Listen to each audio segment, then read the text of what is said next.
Boom.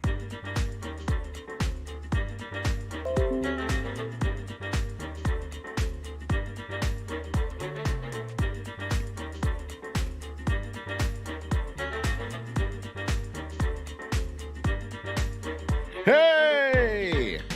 Lee Saunders, Misha Oliver, Tina G, Susie Briswella says, hey, there's Tanise, Bernadette, Valerie G in the Heezy, Phyllis Hatch, Samantha Hawkins, Tracy M, Gavin Rutherford, Stephanie L from Florida, Amanda Crawford, Queen of the South, Linda Appelt, Julianne Gauthier, and BDD in the Heezy, Anna Alvarez, Sandra from Paramount, The Trump Reaper, Monique Lee,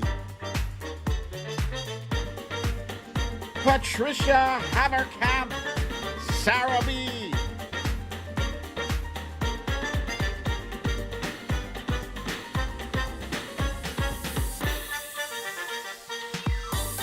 yes, my picture is back.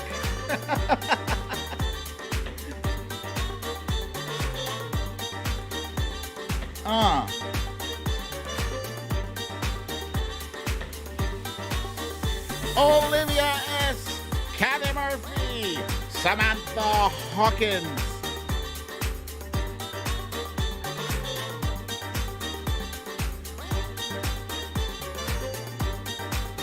Cindy C., Marty.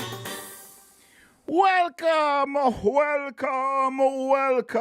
to another episode of Storytime with BDD. I'm your host, BDD, aka Brooklyn Dad, and this is Storytime.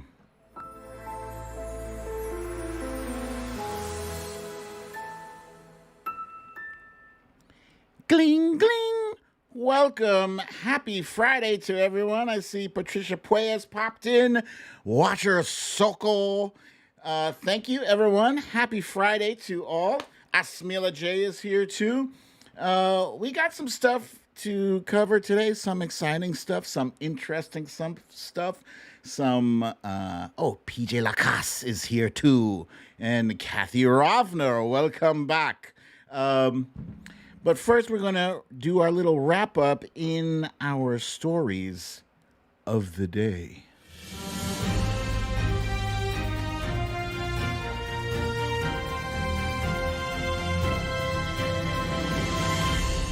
Stories of the day.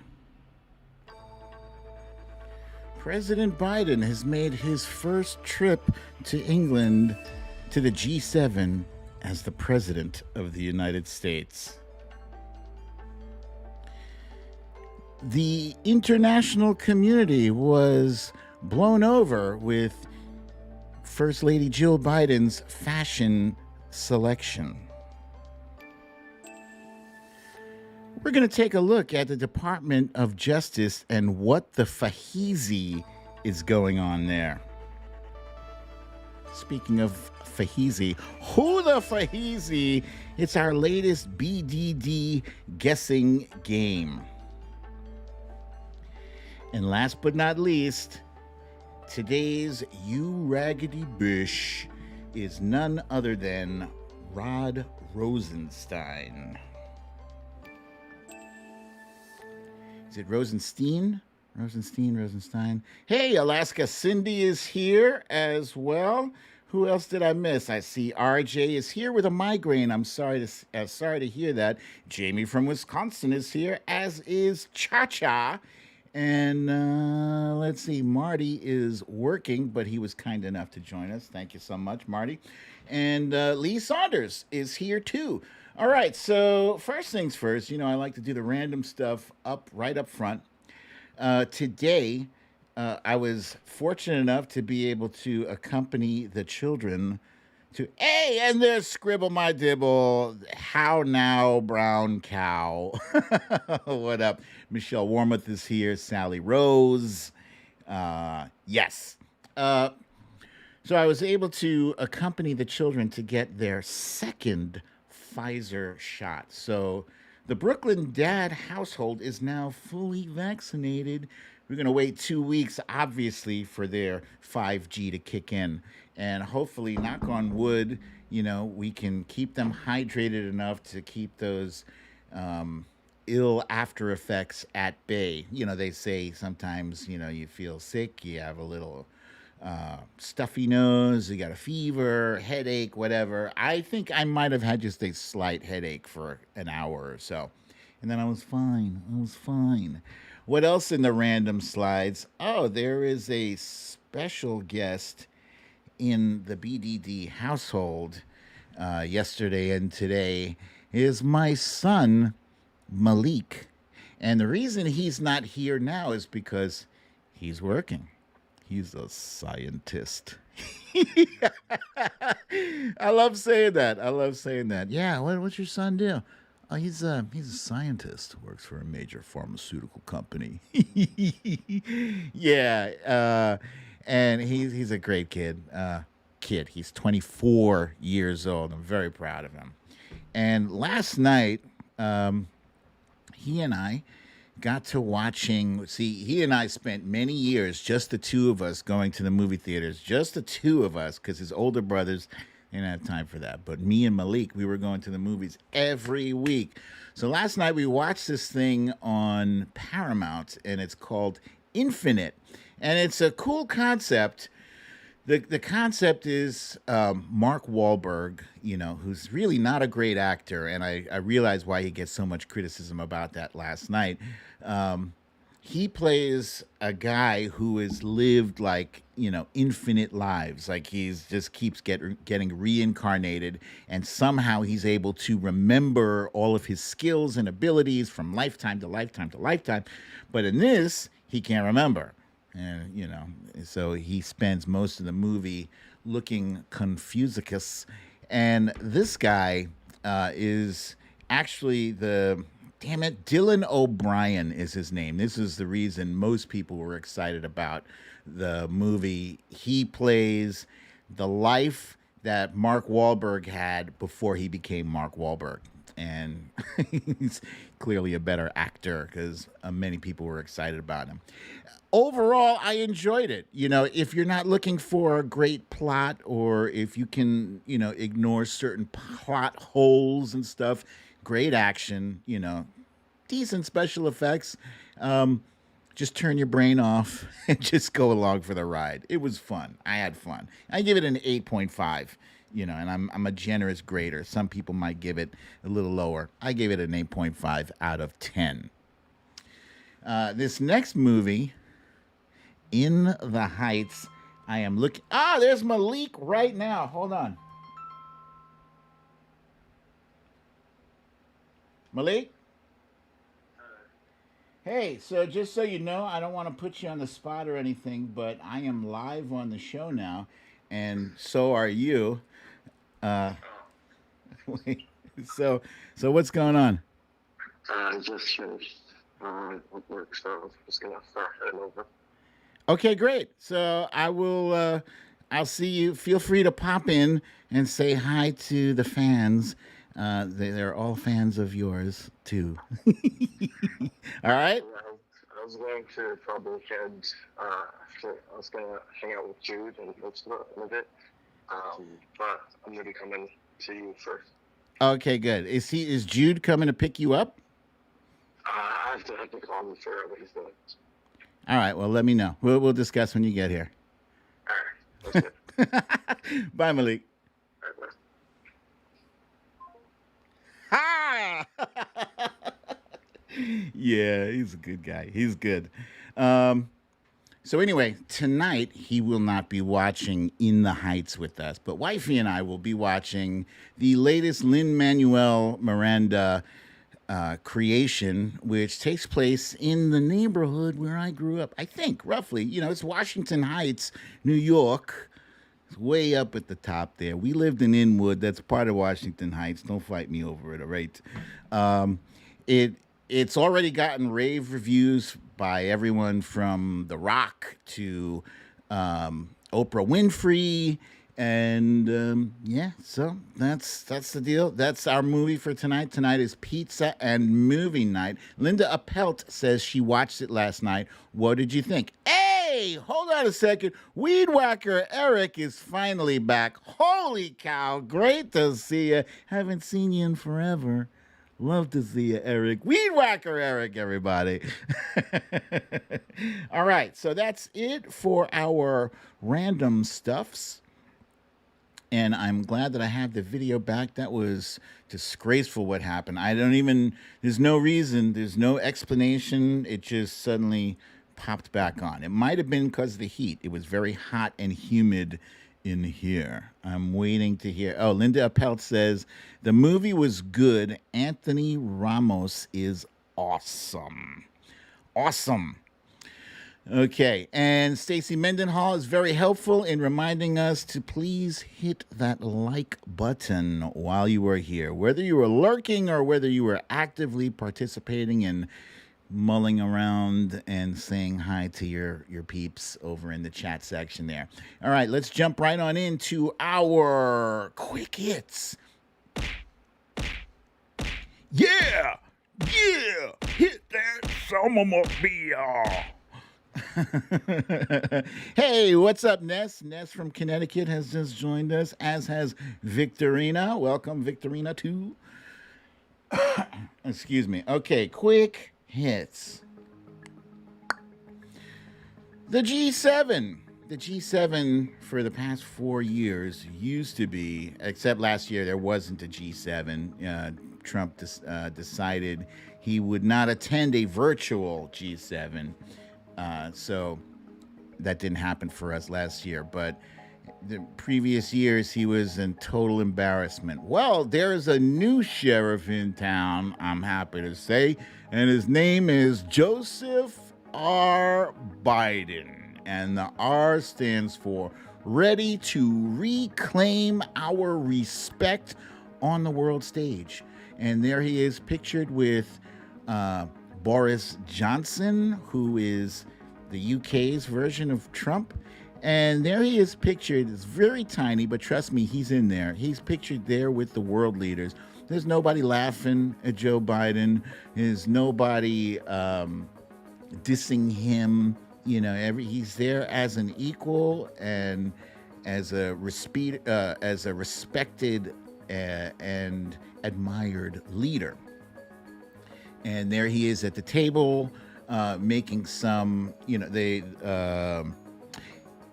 G7 decided that one of the things they decided was that they're going to start making the tech giant companies start paying their fair share of taxes, and they're going to eliminate some of those loopholes that enable them to collect money from countries where they don't have a physical location. So let's see how that works out. I'm enthusiastic, and Boris Johnson called President Biden a breath of fresh air.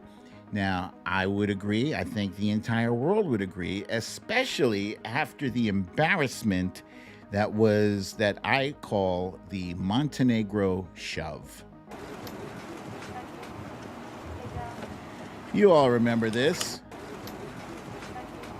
There's Trump, that asshole, pushing that guy out of his way and then flapping his jacket to say, yeah, see what I did? See? Get out of my way. Huh? And on the right, you see a picture of Joe Biden walking alongside the French president. What the hell is his name? Not remember his name. Oh, my brain. But yeah, no problems. So far, no problems. And that's because the Biden White House is full of love. All you need is shade.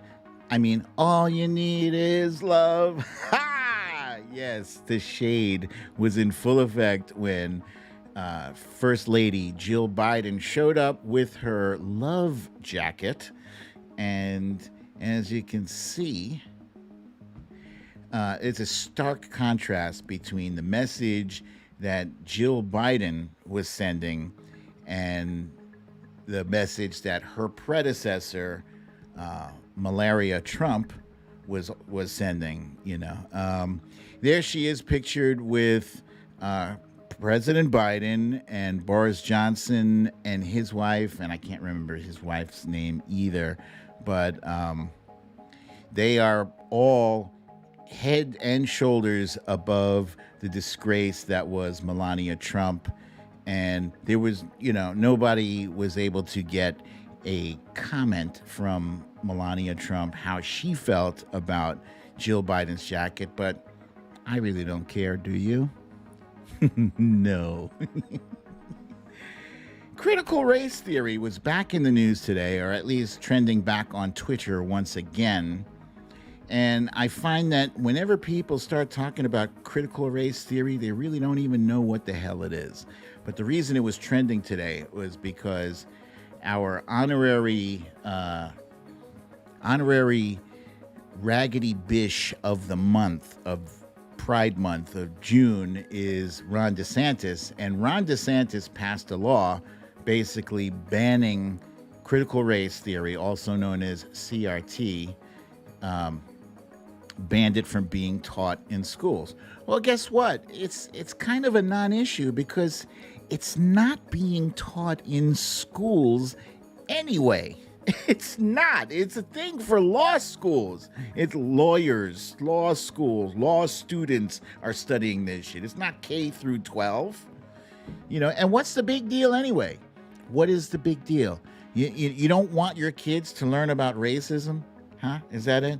You don't want your comfy blanket of white privilege snatched off of your racist ass? Well, tough shit. Eventually, your kids are going to learn, the truth about racism in America. But critical race theory discusses the impact of the law in systemic racism. That's it.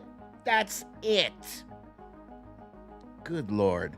But Ron DeSantis, clearly, this was a strategic move for him because this is another one of those culture war things. And he's fired a shot across the bow, as have several other governors who are also pushing the same legislation to deny having CRT, critical race theory, being taught in their schools. It's absolute disgrace. Absolute disgrace.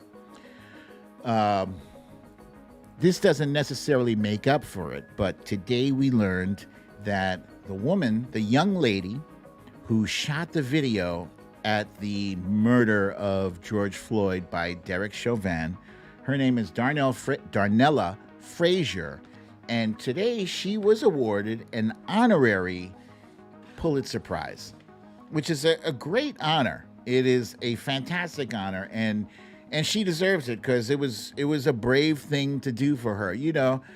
Whenever you're in a situation and you see something like that, as young as she was, she stood there and recorded the entire thing. If not for her, hey, what's up, Kathy Cotting? Welcome. And I see Cecile Kazemi has popped in as well. Welcome to you guys. If not for her, we might not have had a conviction of Derek Chauvin. It's that simple. So congratulations to Darnella Frazier. We are very proud of you and grateful for what you did. And that's it for the quick hits, ladies and gentlemen. I'm going to keep this show rolling right along with today's timeline, a cleanse.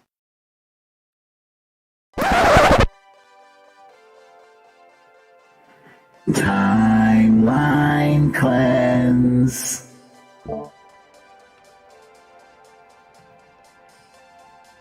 Yeah.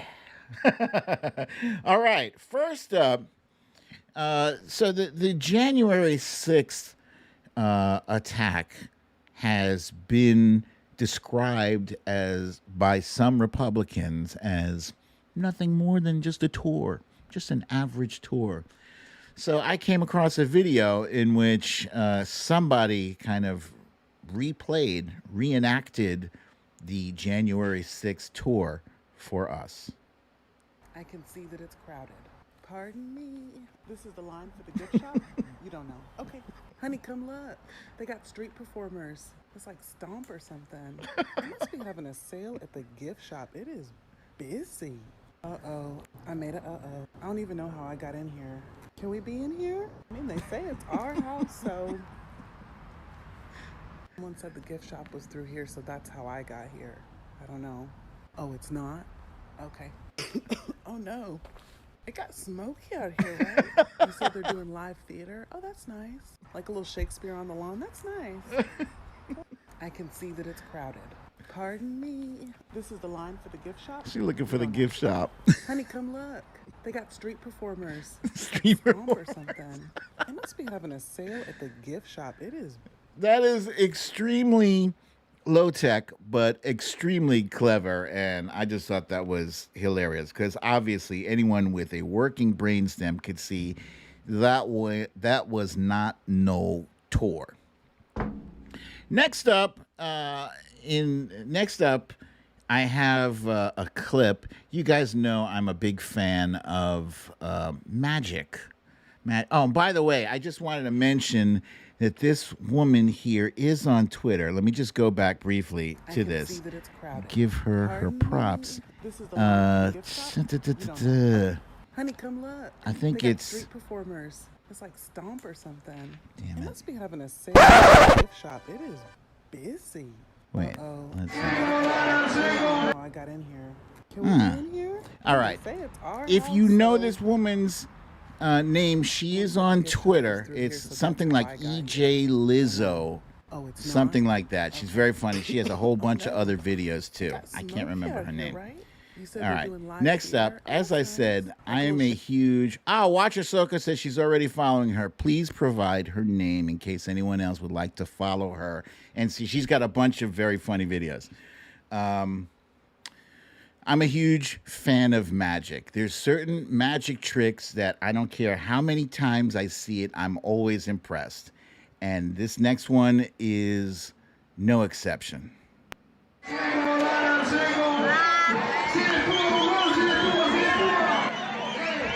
got the beer in the cup. All right, now he's gonna pour it into a paper bag. There it goes. And now it's in another cup. All right. Now here, let me get this newspaper, and I'm going to pour the beer into the newspaper. And what? No beer inside the newspaper. He opens it up so you can all see. And now, he is pouring beer from the open newspaper into the cup, and he's drinking it. The crowd goes wild. The crowd goes wild. That's a very complicated way of drinking beer, but I'm here for it. That's very impressive. I will show you guys one more time. One more. Okay, we're going to pour the beer into the cup. There you go. All right. Everybody see the beer? And now he's got the paper bag. I'll accept that maybe there's already a cup inside the bag. Okay? Maybe. All right. And he put his hand right to the bottom. I'm fine. Go ahead, player. This is what gets me. How did you make the beer disappear? How did you do it? Well, Kathy, of course I pronounce your name, last name right. It is 2 D's. It's Cotton. Yes. It's a fantastic trick. I love it so much. The beer is in the cup. Lee Saunders says the beer is in the cup. That's the trick right there. The beer is in the cup.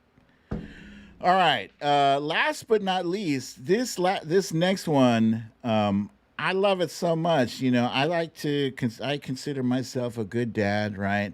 And I like to try different things. I've never really tried surfing, let alone trying to surf with my infant child. but this guy did, and it's impressive as hell. If you look closely, you can see, whoa, whoa, whoa, whoa. Little boy was dangling from his arms there for a second. And first of all, I'm impressed how the hell he was able to keep that wave, that shape, for that amount of time while he's holding his baby. Oh, EJ11 Liz Jenkins. That was the comedian we were watching. But look at this. Wave is forever. This wave is forever. I thought this was like at a wave park or something. But no, he keeps going. Now it's like a cone.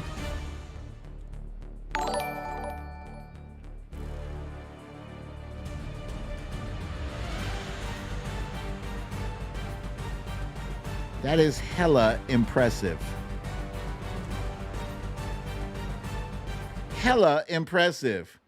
What else could you say about that? But holy shit, just how long you guys have seen people surfing before, and you see that wave, they catch the wave and it lasts maybe for like 5-10 seconds, but phew, that was some shit. And Cha-Cha says, not my baby. And I agree with you. I wouldn't be doing that. Lee Saunders is wondering if the mom knew about it. And I wonder if when she found out about it, if the mom was no longer associated with the dad. But hey, the kid seems to be fine. He survived that. Some kids have to survive worse. All right. So let's see. That is it for our timeline cleanse, and I need to keep the show rolling along because I do have that extra feature, but I also have some concentrated content. So I'm jumping right into our next one. Attorney General Barr, has the president or anyone at the White House ever asked or suggested that you open an investigation of anyone? I wouldn't. Yes or no? Yes or no? Repeat that question? I will repeat it. Yeah. Has the president or anyone at the White House ever asked or suggested that you open an investigation of anyone? Yes or no, please, sir? The president or anybody else? Seems you would remember something like that and be able Yep. to tell us. Yep. Yeah, but I'm trying to grapple with the word suggest. I mean, there have been discussions of matters out there that Break out your thesaurus. they have not asked me to open an investigation, but Perhaps they've suggested, I don't Suggested. know. I wouldn't say suggest. hinted, Hinted. I don't know. inferred. Inferred. You don't know. Okay. Nope. In your March No, he said he didn't know, but he knew damn well. He knew damn well. That was former crooked Attorney General, U.S. Attorney General Bill Barr. And Bill Barr is actually just one in a string of really corrupt attorneys general. Now, the Department of Justice is not supposed to be partisan. It's not supposed to be political. It's just the facts and just the law and just justice. Okay? Justice is not political. All right? There's bad guys doing bad things. You go and chase them down. You go and bring them to justice. You hold them accountable. That's what you do. And I wanted to take a look at the Department of Justice because lately, the Department of Justice has come under some fire a lot. And not just previous administrations, but the current administration as well is open to some criticism. And I wanted to say, goddamn, well, how long have we been dealing with corrupt attorneys general? Well, at least as far back as the presidency of Woodrow Wilson. This person you see on the screen there, his name was A. Mitchell Palmer, and he was the attorney general under Woodrow Wilson. He abused his power. He rounded up people in what was known as the Red Scare, people accusing people of being communist, and he held people, arrested them without any due process whatsoever. And it continued later on under Richard M. Nixon. He is pictured here on the left. On Richard M. Nixon is on the right. On the left is his Attorney General, John N. Mitchell, who advocated the use of wiretaps in national security cases without obtaining a court order. That's not right. That's not ethical. That's not legal. He promoted preventive detention of criminal suspects through, although it potentially violated the Constitution, and he didn't properly enforce court-ordered mandates for desegregation. And the Watergate tapes that came out later on proved that he helped plan the break-in at the DNC. And he was deeply involved in the cover-up that followed. So he ended up spending 19 months in prison. Yes, he was arrested and indicted and convicted, spent 19 months, and he lost his law license. All of that. Yeah. So that's back when you did dirty shit, they actually would catch up to your ass. And I don't know, maybe 19 months is paltry or whatever, but he did some time. Pictured here on the screen now is John Ashcroft, who served as Attorney General under George W. Bush, and he endorsed the use of torture and unregulated surveillance. Even with library books, that's when they started looking at what library books people were renting. I think if you rented Catcher in the Rye, that you were like an automatic red flag. Like, I remember reading Catcher in the Rye in school, but now it's like a red flag for terrorism or something. Next up, we had Alberto Gonzales, who was another Attorney General, also under George W. Bush. And he also endorsed torture. There's a lot of torture going on in the Bush administration. And, just remember that when people are sitting there fondly remembering George W. Bush, like, nah, he had a lot of bad shit going on under his nose.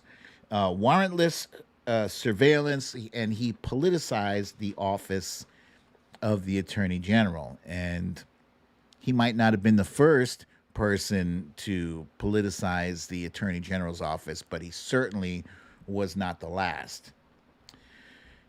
That brings us up to, I don't know what happened to my Jeff Sessions here. I'm going to jump over to Jeff Sessions. Jeff Sessions served as Trump's first, Attorney General under Trump, and he had to recuse himself from the Russia investigation because he lied under oath. Here he is, the Attorney General, the guy representing the Department of Justice, actually lied under oath in a congressional hearing.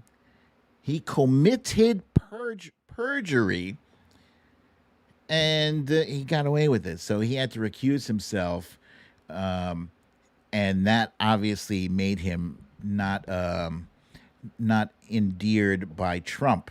Trump hated him after that, but we're now learning that Jeff Sessions, the guy who came after him, this was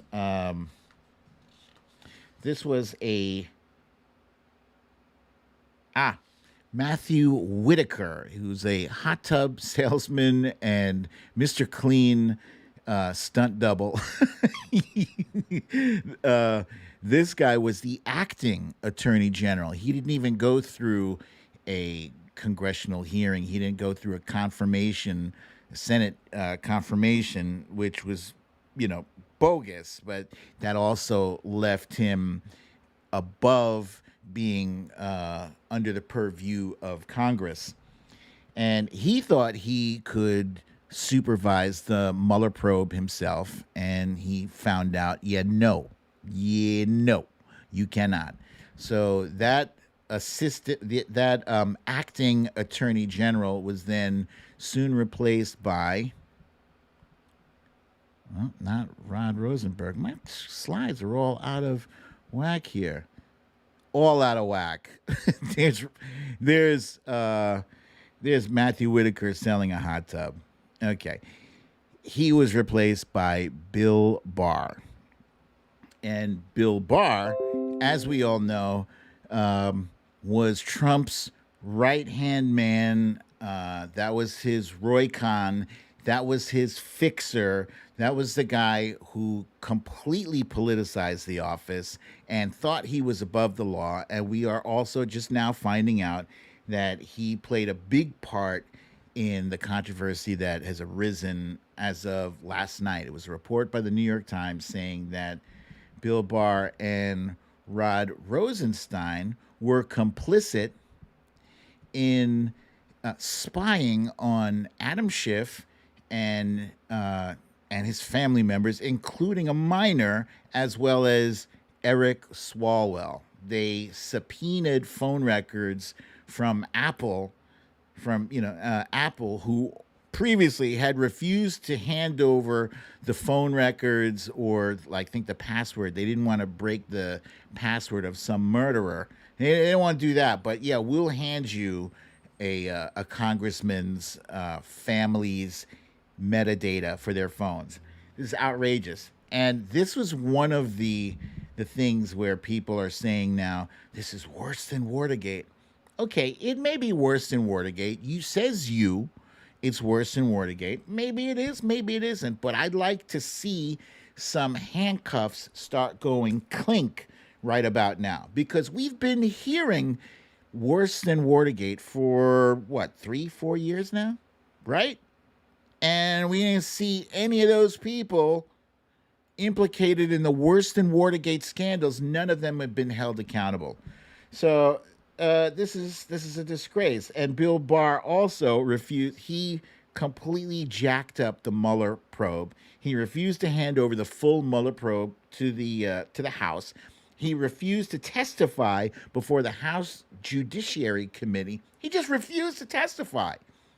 I don't get it. We have laws, we have subpoenas, we have all this shit that if you or I were to refuse, they'd have been like, you can take cell number 1B right over here and cool your heels in jail for a while. But it's not happening to these big criminals. And I know the wheels of justice, they say the wheels of justice turn slowly. I've said that myself in tweets and on the show. But a minute later, I'm like, God damn, what's taking so long?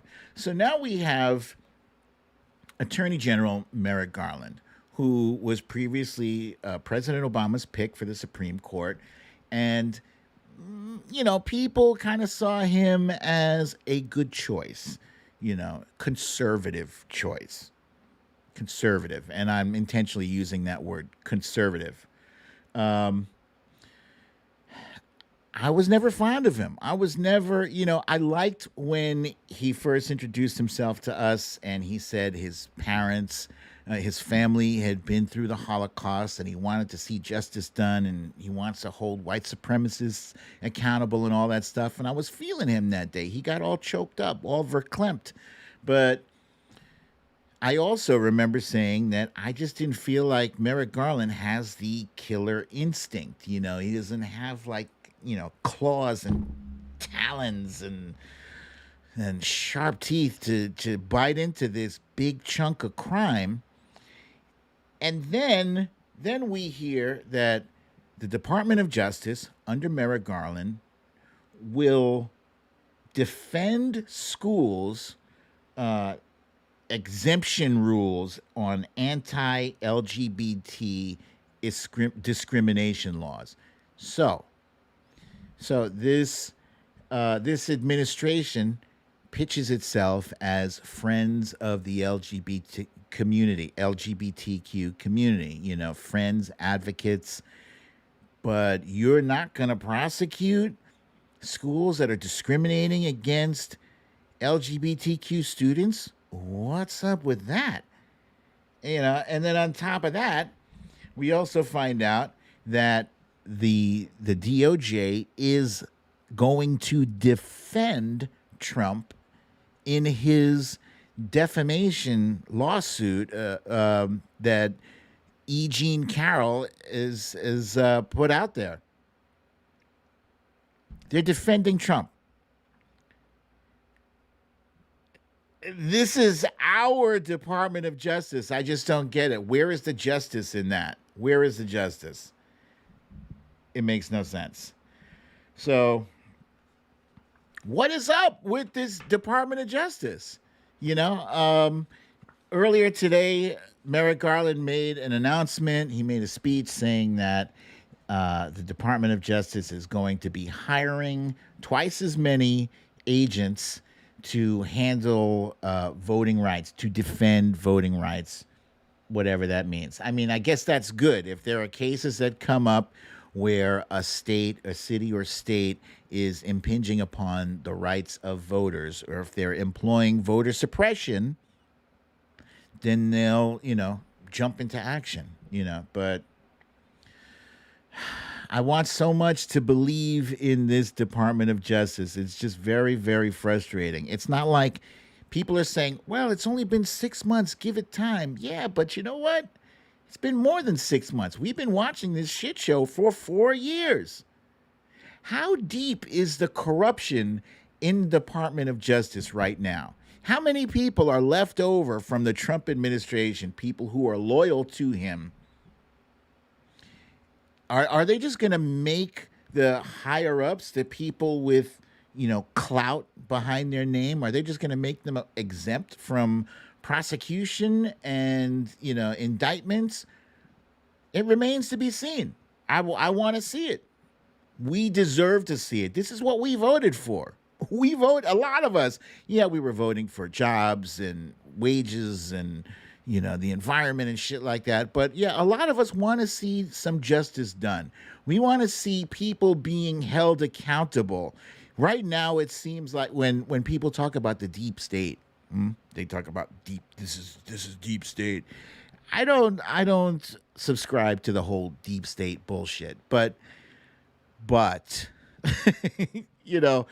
it seems like these guys should have been behind bars already. Think First says they have to clean house in the DOJ. I believe that. Linda Appel says Garland wasn't confirmed until March 10th, so 3 months, but still. She writes, but still. Agree. Stacey Mendenhall says, yes, I'm very impatient. Was it always slow here? Lucy wants to know. Who knows? Because you know what? We haven't really, at least me, I haven't been paying attention to the goings on with the Department of Justice. I've just dropped my phone for the third time. I haven't been paying attention to the goings on with the Department of Justice until 4 years ago, because we didn't have a criminal in the White House. Not a blatant criminal, we had regular criminals who did their shit, in the dark.